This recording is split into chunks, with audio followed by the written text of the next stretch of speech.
For the third time this week, the knock came exactly at 2 p.m. Yoshihiro already knew who it would be. Delivery. This one's imported hand towels. Essential for a fresh start. I don't need hand towels. I don't need anything. Stop bringing these. But the label says your name. See?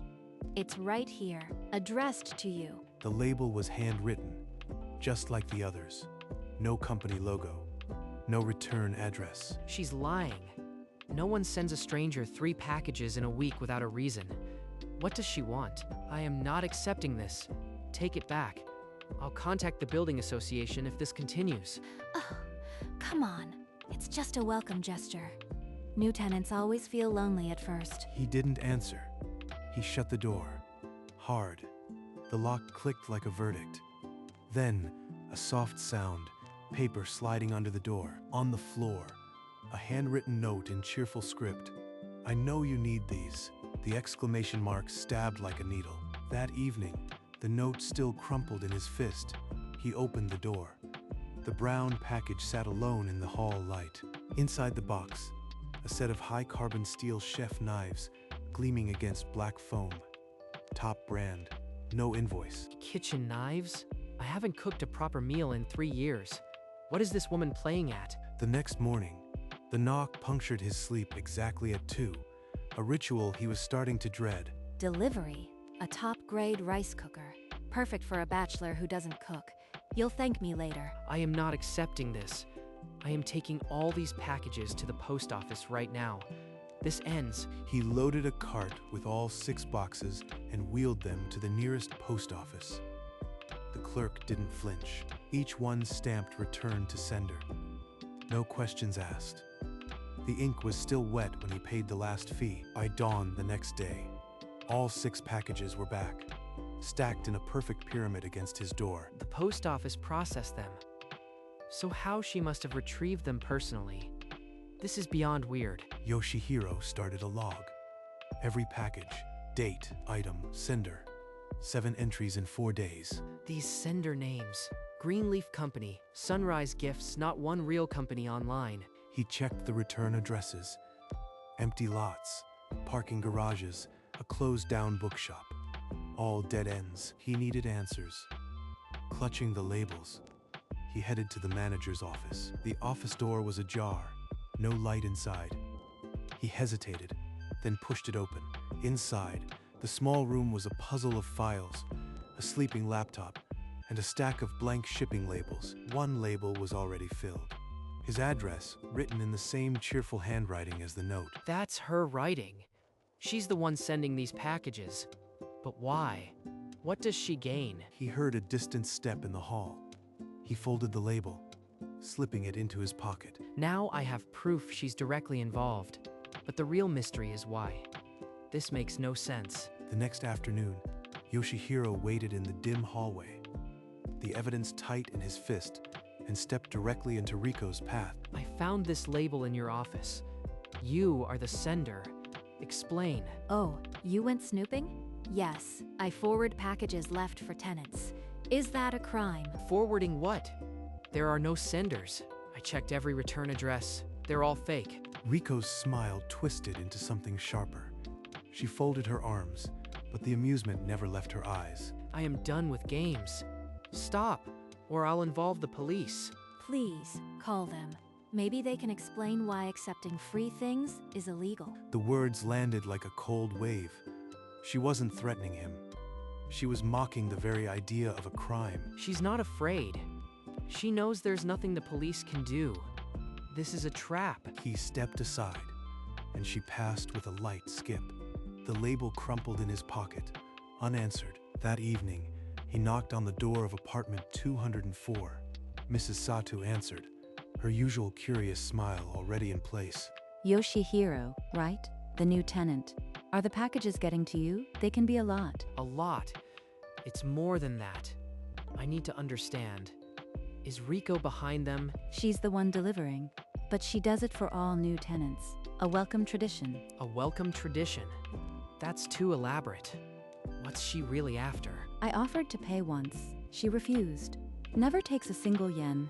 She even pays old Mr. Takahashi's rent on the 3rd floor. He's barely scraping by. She covers another tenant's rent? That must cost a fortune. Why? She's been this way for years. No one knows why. It just is. He walked back, the crumpled label feeling like a key to a locked door. Annoyance gave way to a deeper, more urgent curiosity. Sleep didn't come. At 11, Yoshihiro sat by his darkened window, staring at the manager's office across the small courtyard. She's still in there. The light's on. What could she be doing at this hour? He grabbed his phone and moved into the hallway, pressing close to the office's side window. Through the glass, Riko hunched over her laptop. The screen bathed her face in pale blue, a shopping cart open. The delivery address on the screen was his. Unit 204, a luxury bathrobe, labeled for Yoshihiro. She's ordering it right now, not forwarding. She's the one buying everything. He angled his phone and snapped a photo. The image captured the screen, the shopping cart, her profile lit by the glow. This is proof. She's using her own money. But why would she? He slipped back to his apartment, the photo burning in his pocket. The list of purchases on that screen had stretched long. I know she's the source, but what drives someone to spend like this on a stranger? Morning gray light barely touched the hallway when Yoshihiro stepped out of the shadows. Phone screen aimed like a blade. Last night, I saw your laptop. You were buying a bathrobe with my name on it. Explain this photo. Oh, staking me out now? Fine. It's a welcome tradition. I buy things for new tenants. A tradition that costs thousands. No one does that for strangers. What's your real game? Riko's playful mask barely flickered. She shrugged, a single shoulder, as if the question were a minor inconvenience. Who says you are a stranger? You live in my building. Think of it as a very, very enthusiastic housewarming. I've checked. This isn't about welcoming. You are hiding something big. What is it? Maybe I just like spoiling people. Ever consider that? She's not breaking. Every answer is another wall. I need to find out what's behind those eyes. She turned away before he could reply, humming a tune off-key. The conversation was over, but the mystery only deepened. It was past midnight when Yoshihiro's restlessness drove him through the dark courtyard. The office door hung open, unexpected. Inside, the laptop sat dark, its screen a dead eye. The desk was cluttered with old bulletins and a half-empty thermos. A paper corner jutted from a messy file. He pulled it free. A bank statement, dated last month. The numbers screamed. A single withdrawal of 200,000 yen, marked for online purchases. Another identical line below it. 200,000 yen. That's nearly her whole monthly pay, all going to strangers. He sifted through older statements. Months of the same hollowed-out balance. Each line a package, a gift, a secret. She's been draining her own account. Every month. For years. This isn't a tradition. It's a sacrifice. His hands trembled as he slid the statements back into the file.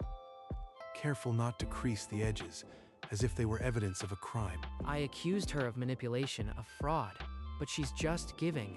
How do I face her now? He slipped out, pulling the door shut behind him. The hallway felt different now, heavier with an answer he couldn't yet hold. The next morning, Yoshihiro moved from door to door, asking quiet questions. The answers painted a pattern he hadn't expected. You again? I suppose the packages haven't stopped, but you look different today. Less angry. I found out she's spending her own money. A lot. Did she ever let you repay her? Never. I tried leaving cash once, found it slipped back under my door. She even wrote me a letter instead. She retrieved a folded note, worn at the creases. A thank you letter Riko had helped her write when she was new and struggling. Inside, in careful handwriting, "Welcome. I know it's hard now, but you are not alone. We take care of each other here." She wrote this with me, for me. Made me feel like I belonged. She does that for every new person here. It's not about the things. She's building a net for people who are falling. and she won't let anyone touch the cost. She never explains. She just does. We've all stopped asking why. Maybe you shouldn't either. He walked away with the image of that letter burned into his mind. The manager wasn't a pest. She was a guardian he couldn't yet see. The ground floor sliding door opened. An elderly man with kind eyes emerged, leaning on his cane. You are the new tenant in 204. You've been watching Rico. Come, sit. I think I can help. He knows. Everyone knows. But maybe he's the one who can finally tell me the truth. He stepped inside. The room smelled of green tea and old paper. A scroll hung in the alcove. The owner lowered himself onto a cushion, then gestured to the one opposite with a steady hand. I've seen the questions in your eyes. You are not the first, but you are the first to stay silent and watch. I don't understand her. She's spending everything for strangers. Why would anyone do that? That answer isn't simple. It starts 12 years ago with a woman and a child who had nothing. Yoshihiro's breath caught. The owner's tone promised a story that would change everything. 12 years ago, her past. This is it. The real reason. The old man's voice softened, as if stepping into a memory that still hurt after all these years. My wife found them 12 winters ago, huddled in the parking lot, a mother and child with nothing but each other. The owner paused, his gaze far away, as if he could still see the scene. She handed them the key to 203. No rent, no questions. She did it because she could. A year later, the mother worked herself to death. Rico was left alone at 14. The old man's voice cracked, and he stopped for a moment, pouring tea to steady his hands. We raised her. She became our daughter. When my wife passed, Rico took her place as manager, and she kept the packages going.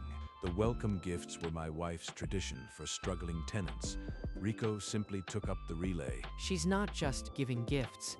She's carrying a dead woman's kindness into every new doorstep. And I almost called the police on her. The tea grew cold, untouched. Yoshihiro's chest tightened with a weight he couldn't name. Grief, awe, shame all tangled. She gives nearly all her salary, you know. Skips meals. I hear her stomach growl when she thinks no one notices. The words dropped into the silence like stones. Yoshihiro's vision blurred. She never told me why, but I knew. She's keeping a promise to my wife, to never let someone feel as alone as she did. She's starving herself. For me. For everyone. And I treated her like a nuisance. He stood, the cushion sliding backward. He bowed to the owner, unable to speak. Go, sit with what you've heard. She won't ask for help, but maybe you'll understand now. The hallway stretched long. He walked like a man seeing his own footprints for the first time. He pushed open his door and stopped. The packages surrounded him like a small city of silent reproach. Every box cost her a meal. Every ribbon, a skipped dinner. What have I been given? He wept there, surrounded by gifts that suddenly weighed more than any debt he'd ever known. Past midnight, the tears dry on his face, Yoshihiro walked back to the only light still burning in the building. Through the side window, he saw Rico slumped at her desk, her cheerful ribbon undone, hair falling like a curtain. She stood slowly and crossed to the tiny fridge in the corner.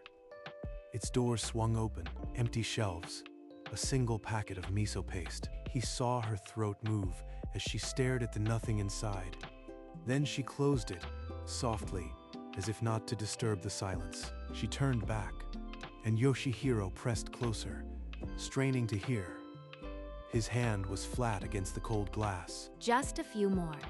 The new tenant in 204, the one with the tired eyes. Then maybe I can rest. The whisper barely reached him, but the weight of it crashed through. She was talking about him, still, after everything. She's not stopping. She'll run herself into the ground for me, for all of us. I can't just stand here. He drew back from the window, swallowing the urge to burst in. She deserved more than a clumsy rescue. He walked back to his apartment with a new, fragile resolve. Tomorrow, he would start something that couldn't slip under a door. The morning light was still gray when Yoshihiro stood outside Rico's office. an envelope thick with cash heavy in his hand. Rico, Amine? Oh, good morning. Did another package arrive already? He said nothing, only laid the envelope on her desk. It landed with the soft weight of a confession. This isn't a package. It's what I owe you. Take it. Rico's smile twitched at the corners, then stilled. She pushed the envelope back with 2 fingers. I can't take that. Whatever it is, you don't owe me anything. I know, Rico. I know about the money you spend every month. I know about your mother and Mrs. Tanaka. The playfulness drained from her face. Her hands, usually so animated, fell still at her sides. I won't force this on you, but I promise I will find a way to help. You won't carry this alone anymore. He returned to his apartment, the rejected envelope heavy in his pocket. The laptop unfolded like an answer waiting. A community fund. Something that sustains itself, so she never has to skip another meal. He researched charities, subsidies, and crowdfunding until the sky bruised toward dawn. If I start the fund with my own savings, others might follow. 500,000 yen, that covers her monthly cost for a while. He drafted a proposal, the Sakura Welcome Fund, a subsidy from the owner, plus local sponsors, replacing her sacrifice. He included a budget projection, how 200,000 yen a month could be covered across 3 buildings with shared costs. This could work. It's not charity, it's a system. She won't have to carry it all, but she refused cash. Will she refuse a structured fund? I have to make her see it's not pity, it's partnership. He emailed Mr. Tanaka to request a meeting. The reply came minutes later. Tomorrow morning. Bring your idea. He set the printed proposal on top of the nearest package. A silent promise. Tomorrow, he would present a way forward. The next afternoon, Yoshihiro found her in the office, her smile already in place like armor. He held no envelope this time, only a folder. He placed the proposal on the desk. The title read, Sakura Welcome Fund. Riko's eyes moved over the words, then stopped. She read the first page, then the second. Her hands began to tremble. The paper rustled like dry leaves. This is, you want to fund my packages? With your own savings, number, it's too much. I can't accept this. It's not just my savings, it's a system. The kindness you give shouldn't starve you. Let it be shared. I don't know how to let go. I've been so tired. I am scared I can't keep this up anymore. The words broke through every wall she'd built. Her shoulders shook, and the tears came. You've carried this alone long enough. Let me help. Not as repayment, as a partner. Okay, I'll try. For them. And maybe a little for me. The folder lay open between them, no longer a proposal, but a bridge. Outside, the hallway light turned gold. They walked together to the ground floor sliding door, the folder carried between them like a shared secret. Inside, Mr. Tanaka sat waiting, the tea already steaming. He gestured for them to sit. Mr. Tanaka, we have a proposal. A way to continue the welcome packages without Rico shouldering the cost alone. He handed over the folder. The old man's hands, steady despite age, opened it without a word. You want to turn a private kindness into a community fund, and you'll front the money yourself. The paper trembled in his grip. When he looked up, his eyes were wet. My wife started this, so Rico wouldn't be alone. I'll match your investment, and the other buildings are yours to use. Rico surged forward, wrapping her arms around the old man. The folder slipped to the tatami. Thank you, Uncle.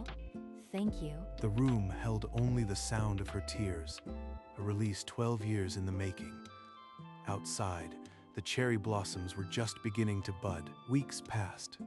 The Sakura Welcome Fund hummed alive, delivering small boxes of hope across 4 buildings now. 3 new tenants this month, and the family in Building C got a rice cooker just like yours. The local grocery chain signed on as a sponsor. They're supplying welcome baskets at cost. No more skipped meals. The fund directory now listed a dozen local businesses. Yoshihiro's late nights were paying off in paper and handshakes, but on a quiet afternoon, Rico slipped away alone. The bus carried her to a hillside cemetery. Cherry petals drifting, she knelt before a modest stone. Her mother's name was carved deep into the granite, polished by years of rain. I did it, Mama. I found people who help me carry it now. You'd like Yoshihiro. He's stubborn, like you. I don't have to be hungry to prove I'm grateful. I can just keep giving and eat dinner, too. A single petal landed on the bouquet, pink against white. She left it there, a tiny seal on a long overdue conversation. She stood, lighter than she'd been in 12 years, and walked back toward the world she'd helped remake. A crisp autumn morning, Rico appeared at his door with a newspaper, her grin wider than any package she'd ever carried. The headline read, "Welcome Fund brings hope to new tenants." They interviewed everyone. Mr. Tanaka, Mrs. Satu, the grocery sponsor. Look at the photo. What began as one woman's quiet generosity has grown into a community initiative, supporting new residents across 4 buildings. See? They called it a tradition of unexpected kindness.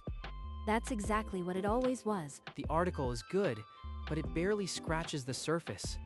You carried this alone for over a decade. Maybe it's okay if people know now. I don't have to hide anymore. She's still shy, but the shame is gone. The hunger has been replaced by something else. You deserve to be seen, Rico, not as a manager, but as the person who kept a promise. Thank you. For making me believe I could let others in without betraying her memory. They stepped into the hallway, the newspaper folded neatly under her arm. The golden light felt like a quiet applause. Winter softened into spring. The afternoon deliveries had become a quiet ritual. They walked together, each holding a small brown package. The silence was comfortable, earned. Do you ever miss when it was just you and a stack of blank labels? Sometimes I miss the quiet, but I don't miss the hunger. Did you ever consider stopping? Before the fund, when you were alone? Someone once told me, kindness is a relay race. You don't stop running, even when it hurts. Mrs. Tanaka, the baton never dropped, it just found new hands. I got the baton from her.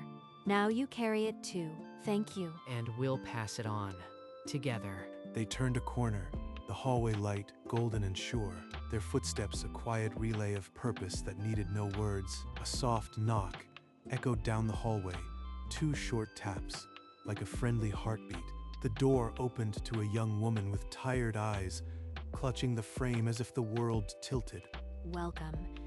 This is a small hello from everyone here. The woman accepted the package as if it were a fragile bird, her lips parting in quiet disbelief. Everything inside is for you. No catch, just a tradition. A small, tearful smile broke across the newcomer's face. No words, just a nod that carried everything. A few doors down, Yoshihiro leaned against the wall, watching with folded arms and a quiet, proud breath. The hallway stretched between them, bright and filled with the hum of a community that had learned to look after its own. The potted plant by the window had grown new leaves, unfolding toward the light. Some packages carry more than things. Rico stood alone in the quiet hallway, the phantom weight of a package still in her hands. The door across the hall had clicked shut, but the warmth she'd left behind felt louder than any knock. I used to be the one clutching the doorframe. Now I am the one knocking. She touched the green ribbon in her hair, a habit she'd kept since she was small. Mama, I think I finally understand what you meant by home. From down the hall, Yoshihiro appeared, leaning against the wall with a knowing nod. She's still at it, but now, she's not alone. They exchanged a look that needed no words. A shared baton passed an hour ago, already secure. Some deliveries come without a sender's name, but they find the right door anyway. Some packages carry more than things.